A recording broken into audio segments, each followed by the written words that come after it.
හරි දැන් රෙකෝඩ් වෙනවා. Alright. හොඳයි දැන් පටන් ගන්න පුළුවන් නේ. ඒ ස්වාමීන් වහන්සේ. හොඳයි.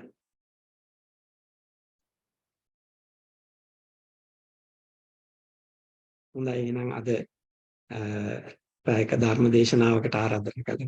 Okay. Now I am starting today Dhamma talk. So I was asked to give the Dhamma talk in English. So therefore, first of all, we have to pay respect to Buddha Dhamma Sangha. Namo tassa bhagavato arahato samma sambuddhassa. Namo tassa bhagavato arahato samma sambuddhassa. Namo tassa bhagavato arahato samma sambuddhassa.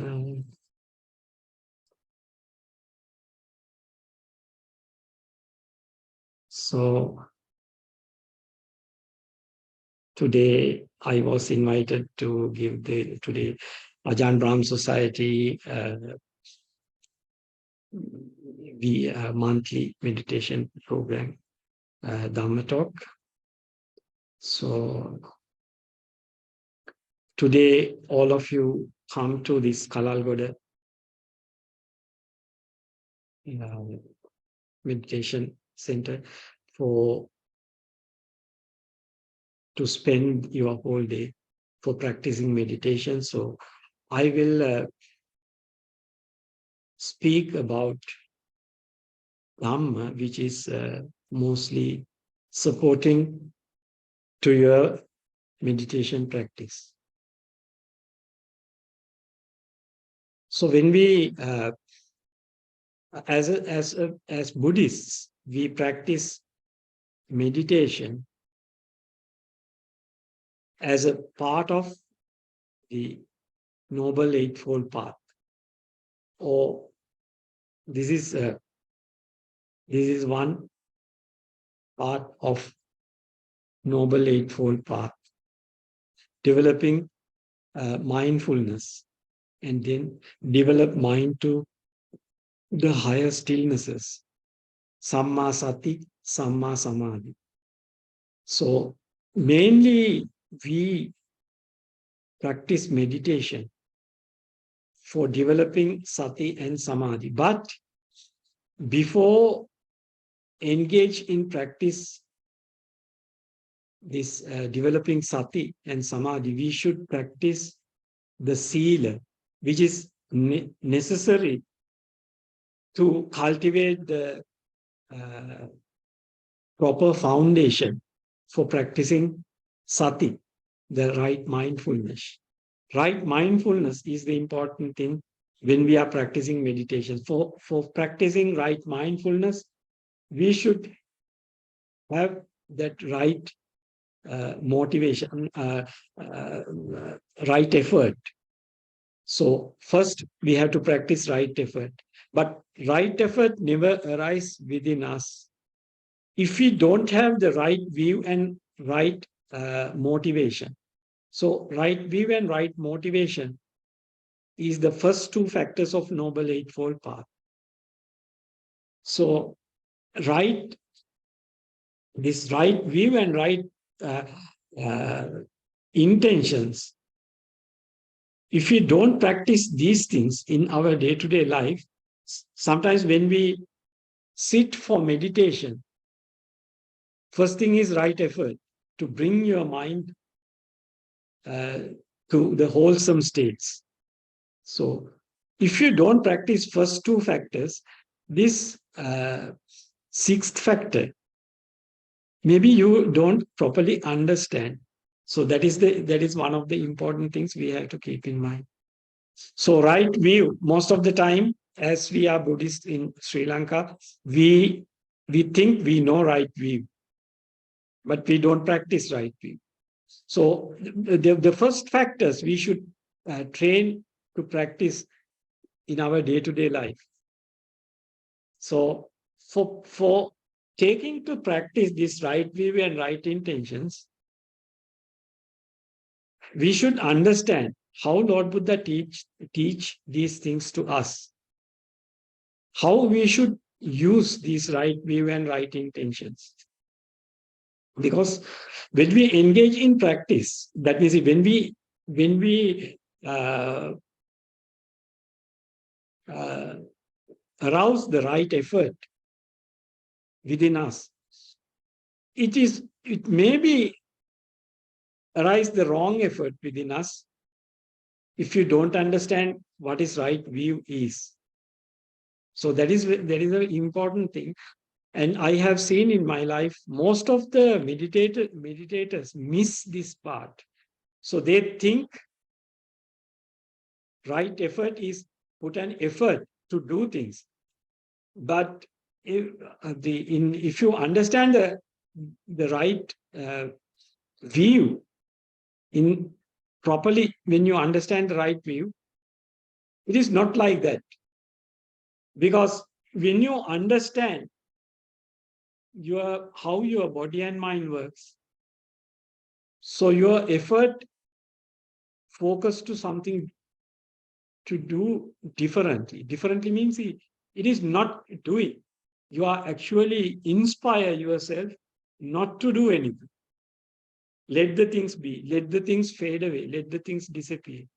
So I think most of you used to listen to Ajahn Brahmavanso's talks, Ajahn Brahm's talks. So then Ajahn Brahm always teach this right effort in the correct way. So that is very inspiring. So because most of the time we listen to the teachers who give that effort in a different way. So different way means then you put the, uh, the mind use in the wrong way, or we can say we try to control our mind. It is not the way how we have to do. We have to understand how this mind works and what are the uh, realities related to this body and mind. So when to to knowing all these things, we have to listen to the people who develop their mind to higher states. So that's why Lord Buddha say, if you haven't seen or if you haven't listened to Buddha Dhamma Sangha or Aryanang Adassavi, Sappurisanang Adassavi, Arya Dhamma Sakovido, Arya Dhammi Avinito, in Pali, Lord Buddha say, if you haven't seen the people who practice this path or the Aryas, you haven't heard their teachings. You haven't seen them. So then you may not know what is the right teachings, what is the right attitude you should cultivate within yourself regarding your body and mind. Not only your body and mind, all the other bodies and minds, external and internal. So first I will read this one of the suttas, how Lord Buddha teach to practice Buddhism. So this is, I'm reading the Ajahn Sujato's translation. This is, if you read the Sutta Central, this is SN, Samyutta Nikaya SN 22.44. Samyutta Nikaya, Kanda Vagga Samyutta, Mula Pannasaka, Attadipa Vagga, Patipada Sutta. Link Discourses 22.44. Number 5. Be your own island. So under that chapter, so the practice, this is the practice, Sutta. At Savatthi, mendicants, I will teach you the practice that leads to the origin of identity and the practice that leads to the cessation of identity. Listen and pay close attention. I will speak. What is the practice that leads to the origin of identity? It is when an unlearned, ordinary person has not seen the noble ones and is neither skilled nor trained in the teaching of the noble ones. They have not seen good persons and are neither skilled nor trained in the teaching of the good persons. They regard form as self, self as having form, form in self or self in form. They regard feeling as self, self as having feeling, feeling in self or self in feeling. They regard perception as self, self as having perception, perception in self or self in perception. They regard choices as self, self as having choices, choices in self or self in choices. They regard consciousness as self, self as having consciousness, consciousness in self or self in consciousness. This is called the practice that leads to the origin of identity. That is why it is called a way of regarding things that leads to the origin of suffering. What is the practice that leads to the cessation of identity? It is when a learned noble disciple has seen the noble ones and is skilled and trained in the teaching of noble ones. They have seen good persons and are skilled and trained in the teaching of the good persons. They don't regard form as self, self as having form, form in self or self in form. They don't regard feeling as self, self as having feeling, feeling in self or self in feeling. They don't regard perception as self, self as having perception, perception in self or self in perception. They don't regard choices as self, self as having choices, choices in self or self in choices. They don't regard the consciousness as self, self as having consciousness, consciousness in self or self in consciousness. This is called the practice that leads to the cessation of identity. And that's why it's called a way of regarding things that leads to the cessation of suffering. So this is the way Buddha teach people how to practice correctly. So I will I will read the next sutta also. So this sutta also we can then I will discuss about these Buddha's teachings. How Lord Buddha introduce people to the right practice. So this is another sutta. This is numbered discourses 4.49 with Rohitasa. Perversions. This called in Pali Anguttara Nikaya 4.49 Rohitasa Vagga Vipallasa Sutta. Mendicants. There are these four perversions of perception, mind, and view. In Pali, this one, Chattaromi Bhikkave Sanya Vipallasa, Chitta Vipallasa, Ditti Vipallasa. Patame Chattaru. What for? So there are four kinds of perversions, which first, the perversions of perception, second, perversions of mind, third one, perversions of view. So one come behind the other. Taking impermanence as permanence. This is the first perversion.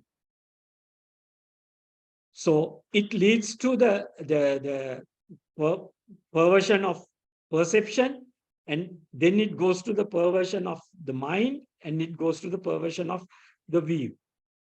Taking suffering as happiness, taking not self as self, taking ugliness or unpleasantness as beauty or pleasant. So these are the four perversions of perception, mind, and view. So one come behind the other. So then Lord Buddha said, there are these four corrections of perception, mind, and view. Chattaro bhikkhave na sanya vipallasa, na chitta vipallasa, na ditti vipallasa. Katame chattaro. What for? Taking impermanence as impermanence. So it leads to the correct, the sanya vipallasa, the wrong perception, and it correct your mind, and it correct your view. Taking suffering as suffering, taking not self as not self, taking ugliness or unpleasantness as ugliness or unpleasantness. These are four corrections of perception, mind, and view. Perceiving impermanence as impermanence, suffering as happiness, perceiving impermanence as permanence, suffering as happiness, not self as self, and ugliness as beauty, sentient beings are ruined by wrong view, deranged out of their minds, yoked by Mara's yoke. These people find no sanctuary from the yoke. Sentient beings continue to transmigrate with ongoing birth and death. But when the Buddhas arise in the world, those beacons reveal this teaching that leads to the stilling of suffering. When a wise person hears them, they get their mind back, seeing impermanence as impermanence, suffering as suffering, not self as not self, and ugliness or unpleasantness as unpleasantness, ugliness. Taking up right view, they have risen above all suffering. So this is the Vipallasa Sutta, or the perversions. So then we should understand, without practicing the right view, so sometimes you may feel it is difficult to, if when we attend to the meditation objects, when we attend to our feelings, perceptions, volitions, so we take those things in the wrong way if we practice in our day-to-day life in the wrong way. So that's why it is important. This right view and right effort, right view and right motivation, you have to practice in your day-to-day life. So it should be a part of your life, because the reason is, all these consciousnesses arise in this world based on delusion. Delusion is the default state of our consciousness. Once we see things, our mind takes things as, oh yes, I saw that. What is seeing is a process. Seeing is always based on causes and conditions at each and every moment. What you see is what you want to see at that time. After some time, you want to see something different in the same object. So you see whatever thing you didn't see in the early time. When you're seeing it, see the same object next time, because your intentions change, your way of seeing change. So that's why seeing is a process based on causes and conditions. So whatever thing you see is whatever karma vipaka, or whatever the karma is ripening in your mind at that moment. So based on that karma vipaka, you see whatever thing you are intent to see. So that's why it is a continuous process. So once you see things, feelings, perceptions, volitions arise. Once you hear things, smell things, taste things, or touch things in your body, the feelings, perceptions, volitions arise. It is a part of consciousness. It is an automatic process. So if you are not mindful with the right understanding, your mind just drive by these feelings, perceptions, and volitions. It is the way how it works. It is the way how it works for all living beings. All consciousnesses work in the same way. There is no difference. That's why if you are mindful with the right understanding about this I, ear, nose, tongue, body, mind, this whatever thing arise within us is impermanent, subject to change and vanish. And there is no certainty of whatever thing arise within us, because one moment it the give the feeling, pleasant feeling. Another moment, same object give you an unpleasant feeling, because the state of mind change or the external object change to a different state. So that's why it is all these external sight, sounds, smells, tastes, touches, and thoughts are impermanent. That is called external faculties. In the same time, your internal faculties, eye, ear, nose, tongue, body, and mind, also impermanent. These things change. This physical, the form part of your eye, ear, nose, tongue, body also change, but much faster change your eye, ear, nose, tongue, body, mind, consciousness. Because consciousness is much more quickly change when the causes and conditions change, which are supporting your eye, ear, nose, tongue, body, mind. So that's why I told this, when the karma ripening within you change, your eye consciousness change. Depending on whatever thing you are experiencing, your eye consciousness can change, your mind change. So whatever thing you want to see, change. Want to hear, change.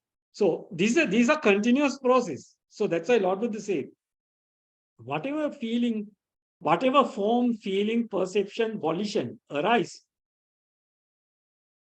is impermanent. That means your consciousness is impermanent. It is subject to change when the causes and conditions are changing. It is the way how this consciousness works. You have to admit this reality as it is. So when you know, it is not only for you, it is common for all living beings. So you are kind to yourself. Why? It is not under your control. It is not worthy to say, this I, ear, nose, tongue, body is my I, ear, nose, tongue, body. Why? These things run based on causes and conditions. All other living beings, I, ear, nose, tongue, body run based on causes and conditions. When the causes and conditions change, these feelings, perceptions, volitions change. So this is a natural process. That's why suffering is always associated with this process. So suffering is a noble truth. It is a reality. It is a truth which is always connected to your consciousness. You can't separate it. So that's why Lord Buddha say, until you're conscious, you are suffer. It leads to suffering. Asapachya Vedana, Vedana Pachya Tanni. When the contact happens, the craving arises. It is a part of the consciousness. You choose things, you value things, because your consciousness arises based on delusion. You value these impermanent stuff. You take as permanent. You don't think these are permanent, these are permanent, these are permanent. But it is the default state of your mind. So we have to understand this. We have to carefully examine and see within yourself. Then you see this mind always deluded. So Lord Buddha say these things to people. That's why Lord Buddha say, this Dhamma can show people, come and see, examine. Then you can see these truths related to your body and mind.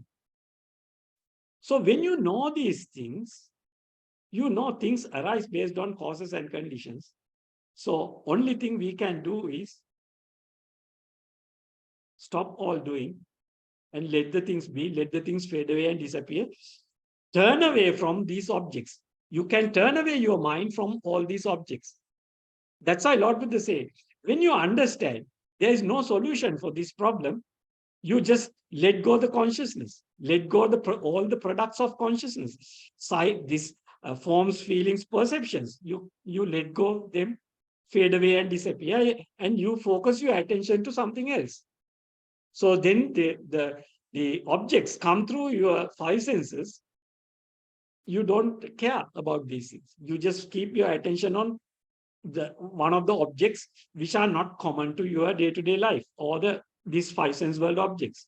We turn away from the five sense world objects and we focus our attention to one of the reference points. That means the body or feelings or mind or Dhamma. So these four references, we focus the attention of our mind to one of these four references, and we let go all the five sense world objects. So then you learn how to release your mind from these suffering states. Otherwise, you have to mindfully, in your day-to-day life, you have to keep the mindfulness, because day-to-day life you don't practice meditation. You have to deal with five sense world objects. But when you are dealing with five sense world objects, this craving, wanting, choices arise within you. But you have to, if you know all these things are impermanent stuff, these things arise based on causes and conditions. These things subject to change. So these things if you have that understanding, you don't give a big value to those things. You know, you have to use it when you have to use it, right? For example, when you go to eat, so when you go to the Pindapath as a monk, or when you, as a layperson, when you go to your dining table,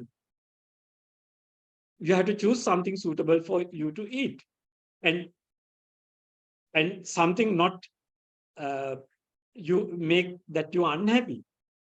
So if you eat any food which you don't like, sometimes it leads to the indigestion in your body. So that's why then you have to use your choices wisely. In the other time, this is not the ultimate solution, because all the time when the consciousness is working, choices arise, craving arise, wanting arise, intentions arise, activities arise. So there is no end.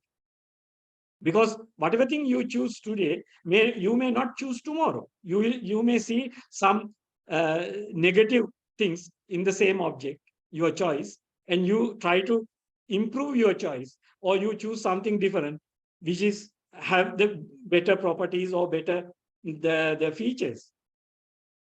So there is no end. That's why Lord Buddha say, if you go behind this consciousness, it is something like someone is running behind mirage, or a small child try to catch the rainbow. Can you catch it? No, no one can catch. Why? It is a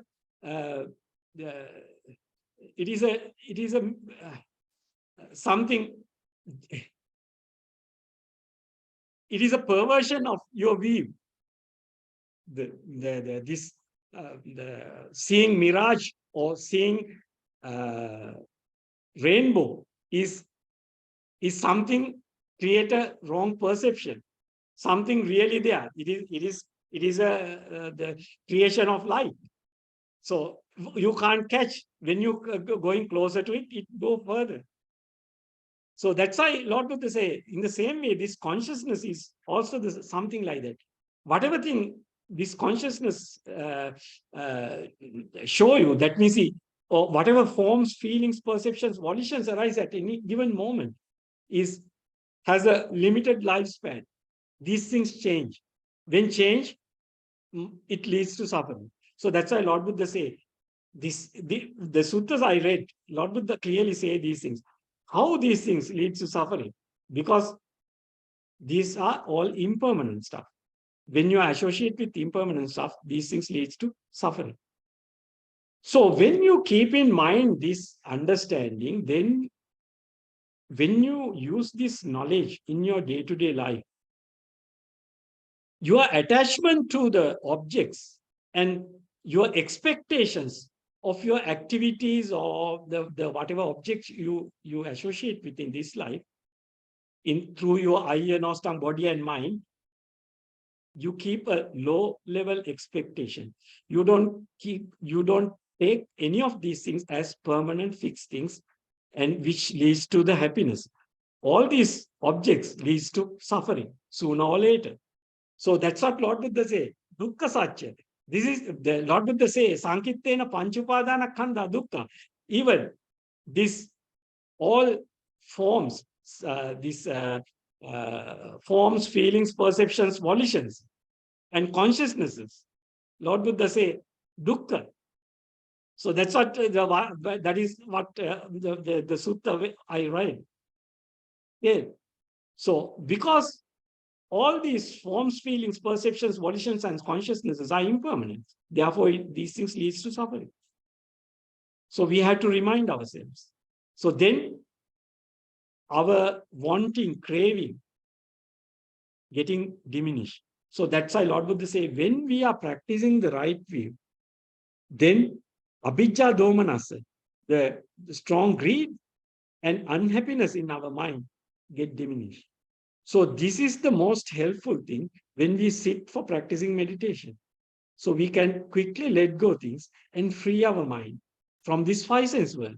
Because when we are practicing satipatthana, so the seventh factor of Noble Eightfold Path, we focus the attention of our mind to the body and the breath.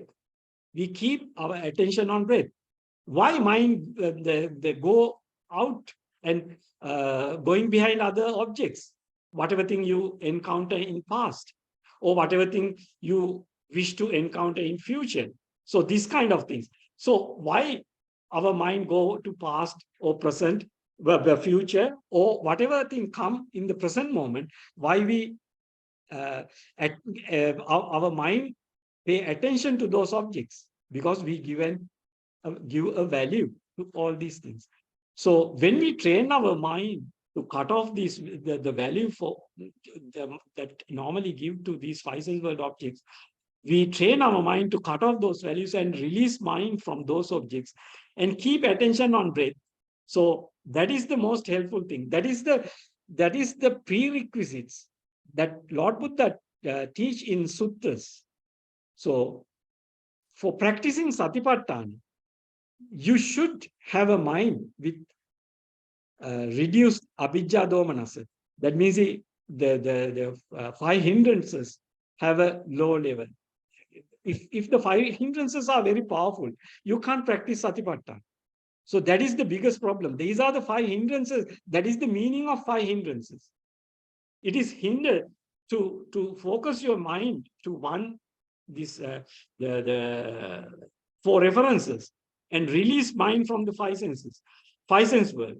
Then you keep your attention on one object, and your mindfulness, power of mindfulness start increasing.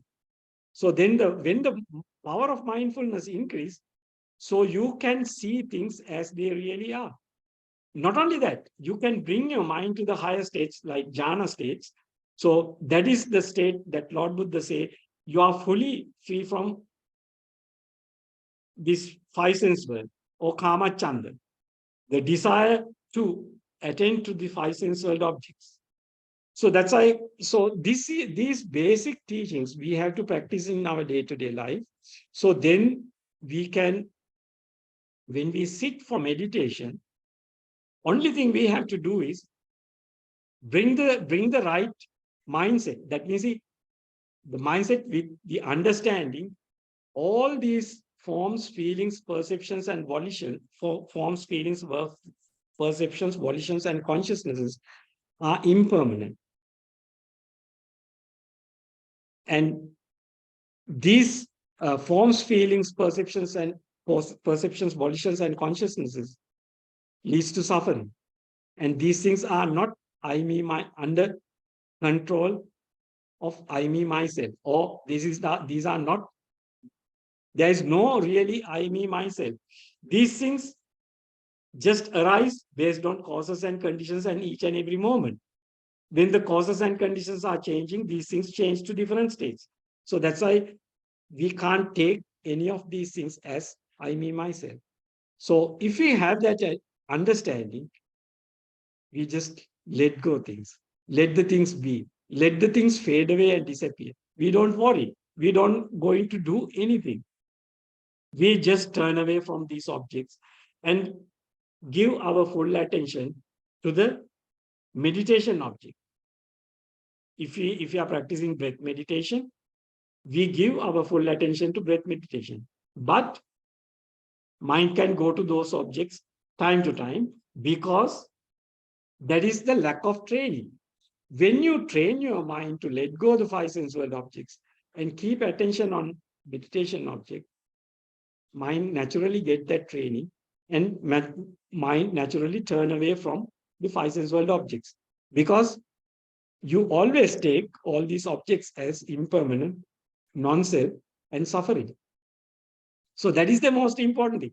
So that's why if a person has this basic understanding about this I and Ostang body and mind, and these perceptions, if we practice in our day-to-day life, that is the most supportive cause to release mind from five sense world. Because when the practicing meditation means we have to have the ability to let go the five senses. Otherwise, our meditation will not go to deeper stages. So this is the thing I want to point out here. So if you have any questions, you can ask now, or you can ask questions in the next session in the afternoon session. So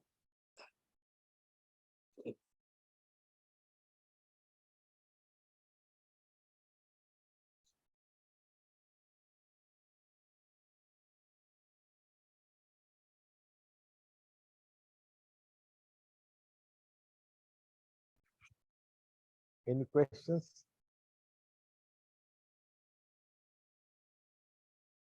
There is one. 1 second, Bhante. okay.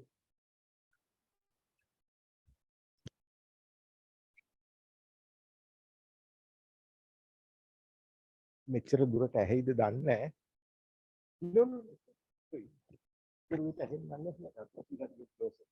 Bhante, Yes. you can ask which connection.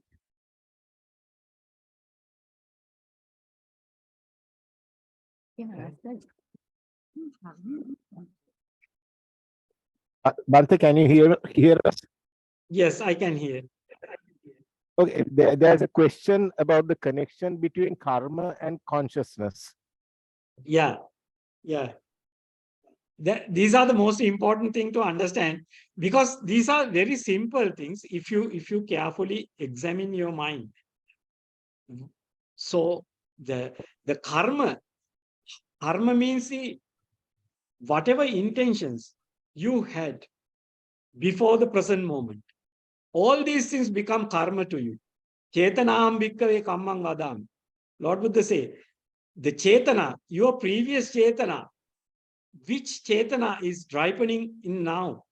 So when Lord Buddha say this consciousness arise in the present moment based on the external faculties and internal faculties, depending on the quality or the way the external faculties present and the way the internal faculties. So the karma is mostly the karma related to you arise through your internal faculties because your past intentions are the thing drives your consciousness. So present moment consciousness, your eye, what your eye trained to see. For simple example, when a person see another person, if he or she is a doctor, he see the person's some features which other people don't see because doctors train themselves to see things in a person's body in some special things. That means that is their profession. In the same way, an artist or a person with lustful mind see another person, what they see, what they want to see. That depends on the karma ripening in that moment, in their consciousness. So that's why this seeing is a conditional process. These things can change depending on external objects and the condition of the internal objects. And the asana karma, the karma which was ripening few moments ago, is affect to the present moment, your consciousness. Take an example. When you are walking on the road, one of your friends are coming in front of you. That day, the very good day for you, because you get a promotion in your job. When you are walking on the road, you are in a happy mood. When you see your old friend is coming in front of you, you are happy to welcome him or her, because you are in a happy mood. So if you are interdict from your job and you are in a very sad mood, sometimes when your old friend is coming in front of you, sometimes you don't want to face him or her. So you want to turn your mind away and you want to go without looking at them, the other person. So that's why the consciousness change, your intentions, your feelings, perceptions, volitions change depending on which kind of karma is ripening within you at that moment. So that's why Lord Buddha says this is a very highly uncertain the process.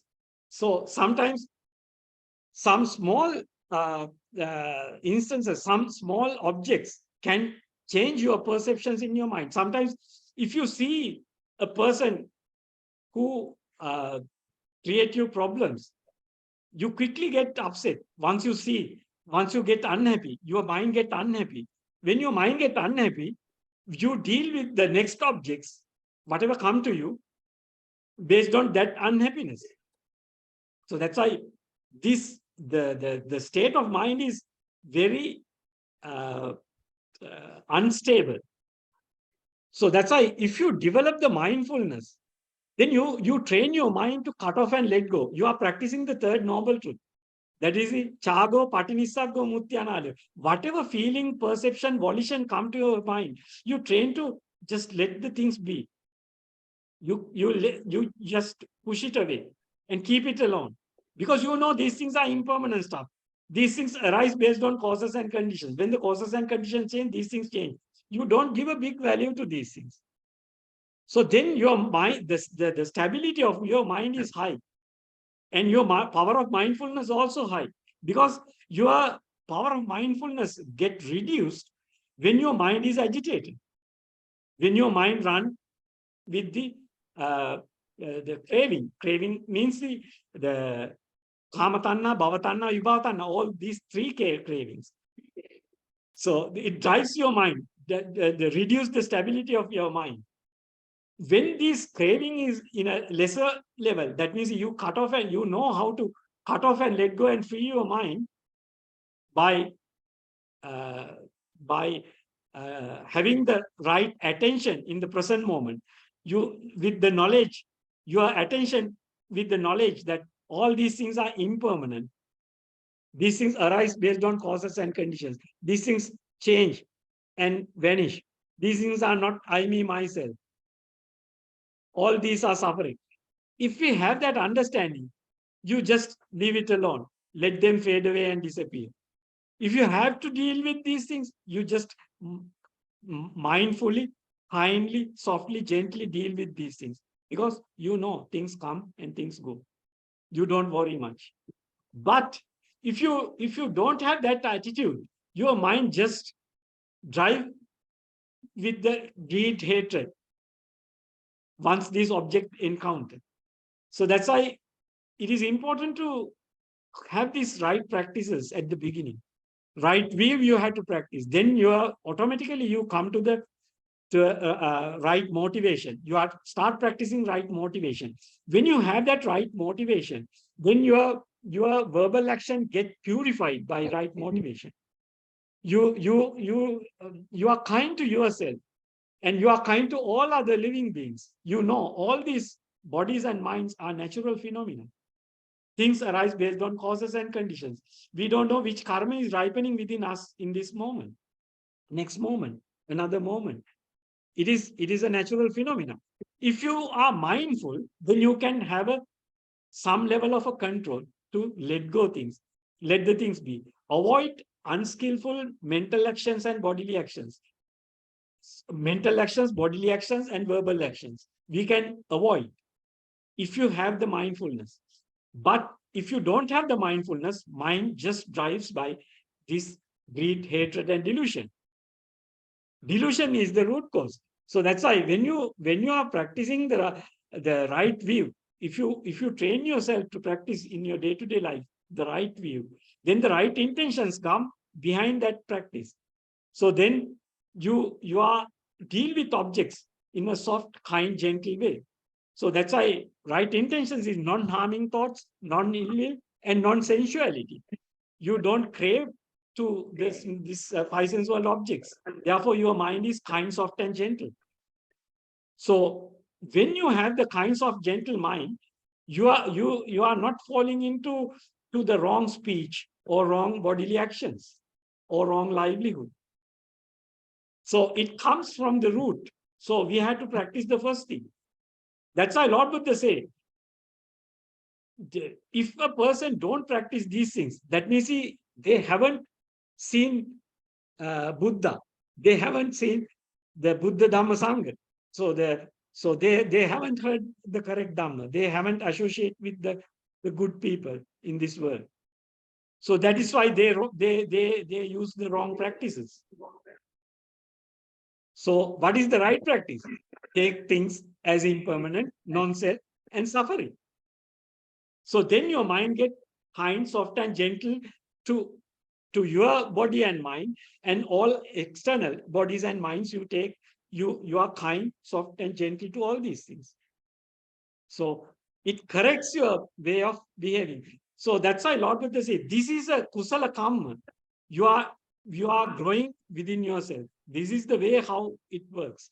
This thing comes from the correcting your attitude, correcting your perceptions. Then you correcting your mind attitude. Then you correctly see the world. So that is, then you come to the right view. When you are practicing the right view, you know this body and mind, all the encounters in this body and mind leads to suffering. So your mind deal with these objects kindly, softly, gently, and whatever free time you have, you just cut off your mind from all these five sense world, and you release your mind from five sense world. You train because right intentions come. That is called nekkamma sankappa.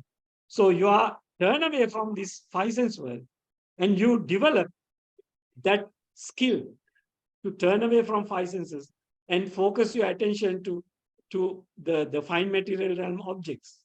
So develop your mind to the last factor of Noble Eightfold Path. So you get automatically inspired to practice the higher states of mind, means these fine material realm objects, and turn away from the five sense world objects. Because for a human, this when you encounter the five sense world objects through your eye, ear, nose, tongue, body, and mind, it leads to craving, wanting, and all these things. When you turn away from these things and focus your attention to the fine material realm objects, you are temporarily released from the five sense world. So then you can directly experience the liberation from suffering, which arise from five sense world. Because this the higher states of mind, these jhana realms, are very stable.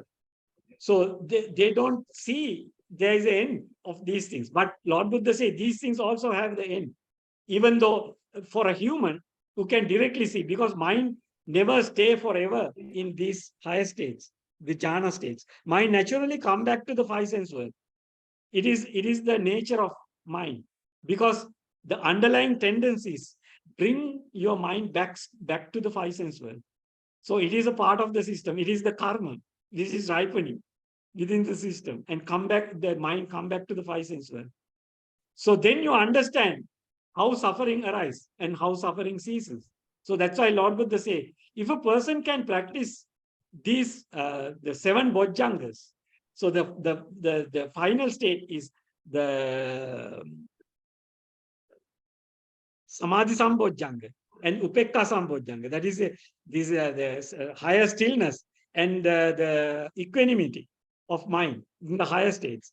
So when a mind can practice all these things, then mind can directly experience how suffering arises and how suffering ceases. And why mind come back to the five sense world? What are the underlying tendencies which bring back mind to the five senses? So then you understand this adinava asada nissarana, how to extinguish mind from suffering and why mind why the gratify these objects and the experience the negative states of the experiences. All these things you can see. So then no more craving can stay when you clearly see these things. So that's why Lord Buddha say this samatha vipassana both leads to the extinguishment of craving to these five sense world objects. Kama raga patiga, these two fetters come to an end when you are practicing these the seven bojjhangas. That is the higher states of practice. But first, you have to fulfill the Noble Eightfold Path. So you have to develop your mind to the jhana states. So for doing that, most important thing is practicing the right view at the beginning. So practicing the right perceptions. So when you are practicing the right perception, you correct your wrong perceptions. You remove the wrong perceptions. It corrects your attention. It corrects your view. So this is the most important thing. So when a person starts practicing these things, their attachment to the five sense world objects get diminished. So then can easily practice the higher states of mind. So the karma is always associated with the consciousness. Whatever thing you are practicing is that is called asana karma. If you practice continuously something, so like practicing right perceptions, it always closely stay with you. So then when you encounter objects, this anicca sanya, anatta sanya, these things can easily arise within you. And dukkha sanya, then you can let go things quickly and release your mind. So that's why we have to practice these things. When we are practicing these things, we can directly see our minds not attached to objects. So can release and turn away from the five sense world. We can inspire to do these things very easily. Do you have any more questions? Okay. Yes, Bhante, 1 minute. Thank you very much. Can you hear me, Bhante? Yeah, I can hear you. Thank you very much, Bhante. You explained it so well, Bhante. I have just what just came across my mind. Can we call it as Patisotagami, Venerable Sir? This process, an individual should make an effort to cut away or to get rid of the sensual pleasures during meditation. Yeah. That means the five senses: eyes, ears, nose, tongue, and body. So to get rid of, to cut away from these sensual pleasures, can we call it as Patisotagami?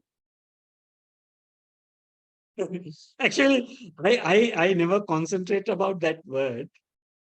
Yeah, That is to go now, that because means some of these words I can't remember now. So that yeah, means the to go against, Patisotagami is going against the stream. against the So stream. I think Yes. it is going against the stream. So what is Anusotagami? Anusotagami is just to Go along with the stream. Go along the stream. Yeah. This is go against the stream, because this Ayanostang body mind automatically works based on delusion. So that's why you have to stop that flow in going in the wrong direction. So that's why we have to practice. That's why Lord Buddha say we have to practice these corrections of the perception, and then mind, and then view. We when we practicing these corrections, then our attention become correct, and then our view become correct, and then we see the world in a different way. When we see the world in the different way, so or the right way, then we gather a new knowledge regarding our experiences regarding this world. So that's why Lord Buddha say, Chakkung udapadi, jnanang udapadi, panya udapadi, vijja udapadi, aloka udapadi. First is the view, chakkung udapadi. When you have that chakkung udapadi, then jnanang udapadi. The knowledges regarding this world start arising. These knowledges are not common to other worldlings, because you have the corrected view. When you are using this corrected view, the right knowledges arise. So then you know why suffering arises, how suffering ceases. Then when you practice the right view, actually you know how suffering arises and how suffering ceases. You don't go behind the other Silabhata Paramas. You know what is Sakkaya Ditti, how this Sakkaya Ditti come to an end. So that is the most important thing. So that's why I first Sutta, Lord Buddha directly say, what is Sakkaya Samudaya and what is Sakkaya Nirodha, and how it achieved. So this is the most important thing. This is the correction of the right view, the wrong view. So I develop the right view. When we are developing the right view, when we are practicing the right view, automatically we come to the right knowledges and right practices. So that these practices lead to the jnanang udapadi, panya udapadi. Panya is the wisdom. Wisdom means when you have the right knowledges, then you have the way to develop the right practices and achieve the higher states of mind. That's why Lord Buddha say, Natti janang apanyasa, panya natti ajaino, atti janancha panyacha save nibbana santiki. If a person don't have jhanas, they don't have panya. If the person don't have panya, they don't have jhana. So that is the benchmark of panya. So all other lower levels panya also exist, but this is the Buddha's benchmark. So if a person attains jhanas, that person has the panya.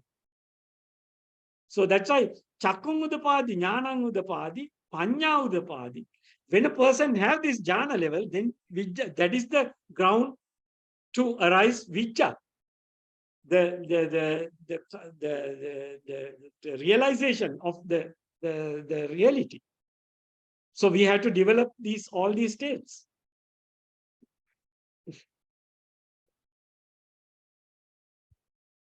Thank you very much, Bhante. Sadhu, sadhu. Any more questions?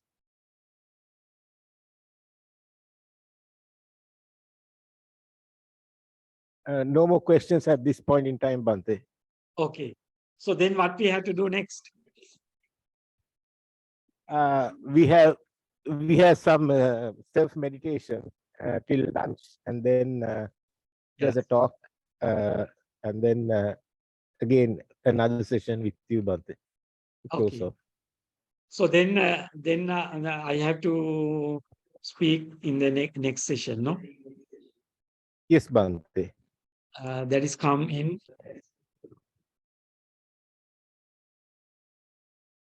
Okay.